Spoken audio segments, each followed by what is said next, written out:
Hello मुलांनो, कसे आहात? मी तुमची लक्ष्मी आजी. तर आज आपण अंशाधिक अपूर्णांकांचे पूर्णांकयुक्त अपूर्णांकात रूपांतर करणार आहोत. आता अगोदर समजून घ्या, अंशाधिक अपूर्णांक म्हणजे काय? तर ज्याचे अंश मोठे आहे त्याला अंशाधिक. अंश अधिक म्हणजे जास्त, आहे ना? हे अंश मोठे आहेत त्याला अंशाधिक अपूर्णांक म्हणतो.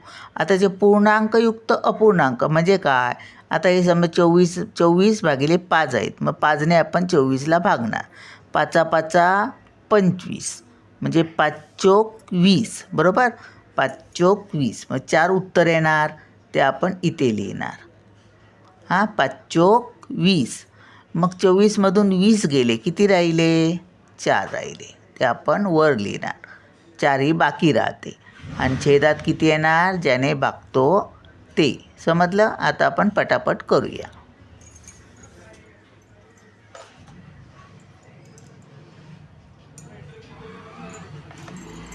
बघा, आता तोंडी पटापट करायचं आहे आपल्याला. 28/9.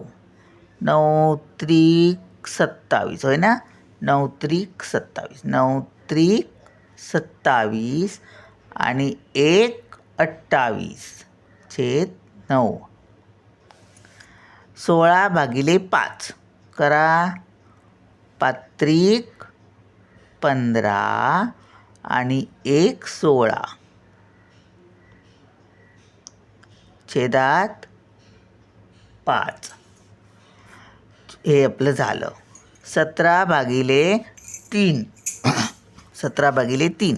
3×5 आहे ना? 3×5 = 15 आणि 2×17, होय ना? 3. 19/2. 2×9 = 18. 2×9 = 18 आणि 1×19/2. 21/4. 4×5 = 20 आणि 1×21/4.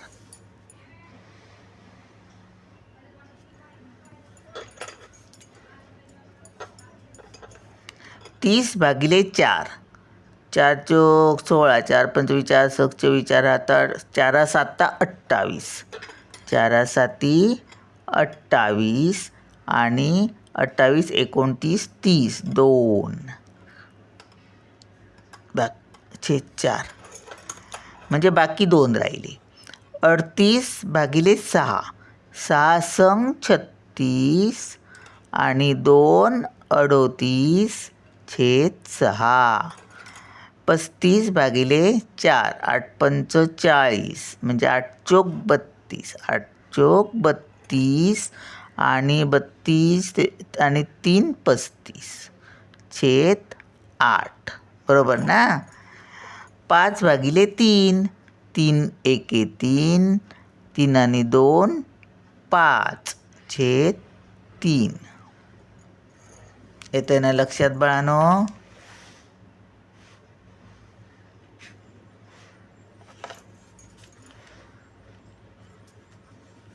आता थोडे मोठे अंक घेतले. 46/9. 9चा पाढा येतोय ना? यायलाच पाहिजे. 9×5 = 45 आणि 1/46/9. तोंडी करत असलो तरी मी सावकाश बोलते, कारण तुमच्या लक्षात यायला पाहिजे. सगळीच काय मुलं फटाफट करायला येत नाही सगळ्या मुलांना. 58/7. 7×7 = 49. 7×8 = 56, होय ना? 7×9 = 63. मग 7×8 = 56. 7×8 = 56. 57/58. 2 बाकी. 20/3. 3×6 = 18. 19/20. 2 बाकी. 3. 47/15.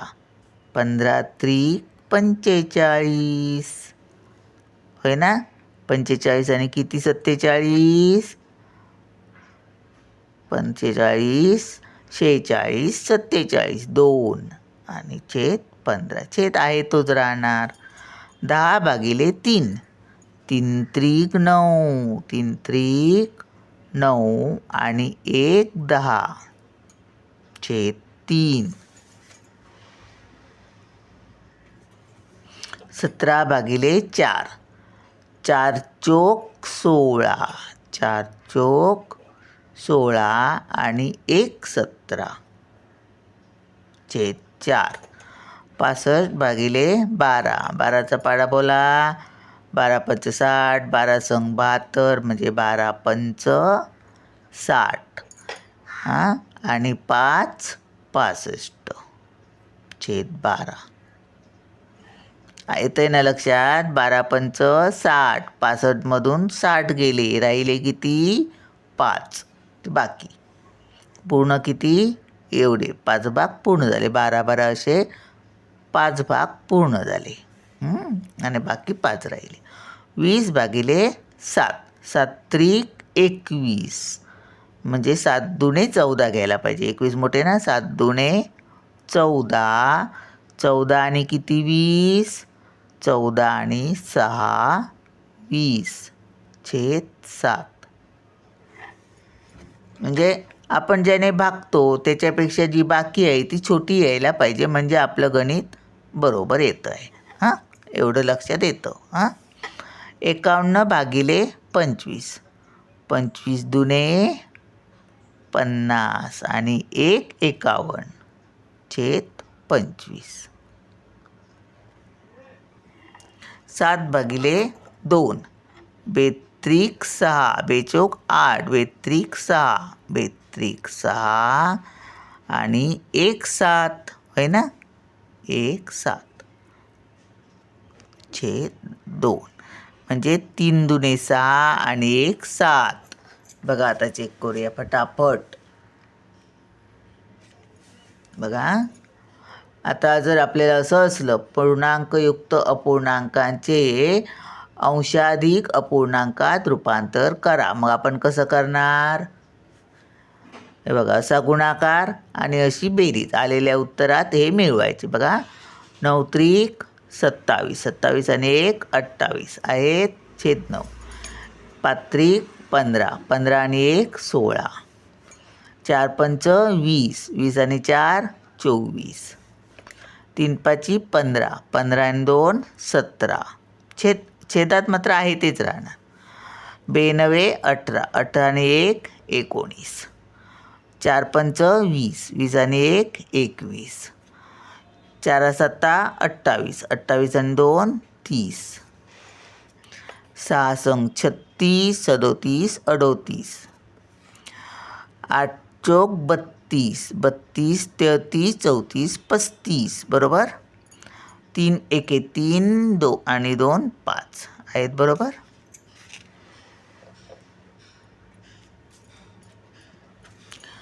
नऊ पाची 45 आणि 1 46 आहेत. 7 8 56 आणि 2 57 58 आहेत ना. 6 त्रिक 18 किंवा 3 सक 18 आणि 2 20. 15 त्रिक 45 आणि 2 47. 3 त्रिक 9 आणि 1 10. 4 चोक 16 आणि 1 17. 12 पंच 60 आणि 5 65. 7 दुणे 14 आणि 6 20. 25 दुणे 50 आणि 1 51. बेत्रिक 6 आणि 1 7 झाली बरोबर.